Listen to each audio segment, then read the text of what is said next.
Hey everybody, I'm Dave Donnelly, owner of Advanced Physical Therapy, and today I want to talk a little bit about shoulder strengthening exercises. You see, there's a variety of different shoulder strengthening exercises that we do in physical therapy, and then there's a whole other variety of exercises that people may do at the gym. Today I want to talk to you about the most common exercise that we use in physical therapy to help rehab your shoulder, whether it's after surgery or if you've had some tendonitis or other issues going on with your shoulder. I think the place to start is to realize this shoulder joint is a ball and socket joint. Okay, it's a very shallow socket, and a ball that's actually bigger than the socket itself. So what you have are these rotator cuff muscles that kind of extend around and just capsule over the top of the ball joint.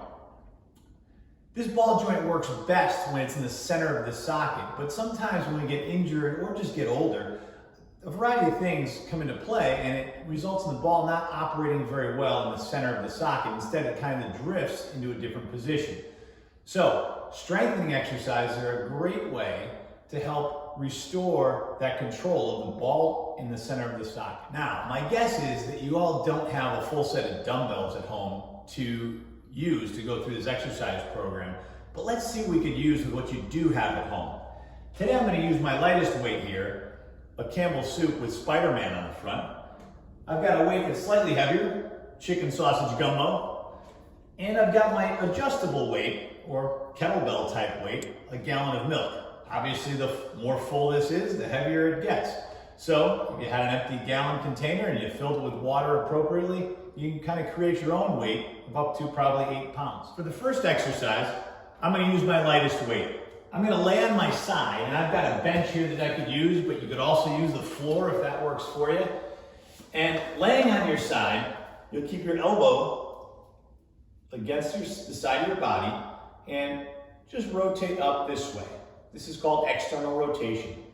Coming up and down in a slow and controlled movement. My elbow is at a 90-degree bend, and I bring the weight down on my belly and bring it up. This should be comfortable. I'm not trying to go too far where I might get some pain. Anytime you do a strengthening exercise, you're not looking to work into a painful zone.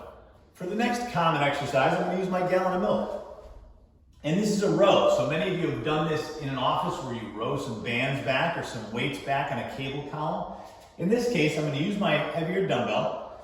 I'm going to get on my knee and one hand on the bench and let the dumbbell hang down, and kind of row up this way here, where I'm bringing my elbow close to my body, and I'm trying to squeeze the muscles behind my shoulder blade. So rowing up and down. Another common exercise that we use is a lifting exercise, and it's an elevation exercise of the shoulder. And typically in physical therapy, we don't work so much straight out ahead of us, and we don't work so much straight to the side, but we kind of split the difference at 45 degrees here. So in between, straight out to the front and out to the side, we'll find a place here. We'll let the weight come down to our leg and come up. And what you want to do with this, you want to keep your shoulder down. People who have shoulder dysfunction, what they look like is they do something like this, and their shoulder hikes up as they lift. I want you to try to keep that shoulder equal to the other side and just lift up to just about shoulder height and then back down. And again, couple of sets of 10 like this, taking a break for about 30 seconds to a minute between each set. Now for the final exercise I'm going to show you today, this is going to be appropriate for someone who doesn't have much pain lifting overhead, but just continues to feel some weakness. And what we're going to do is attempt to make a Y with our arms. But I'm going to do this laying on my belly. So I'll use my bench here. You could use the edge of a bed if you don't have a bench. And I'll take my lighter weight. What I'll do is I'll lay down like this, and I'm going to take the dumbbell out to the side and let it drop down toward the floor and then up in the air.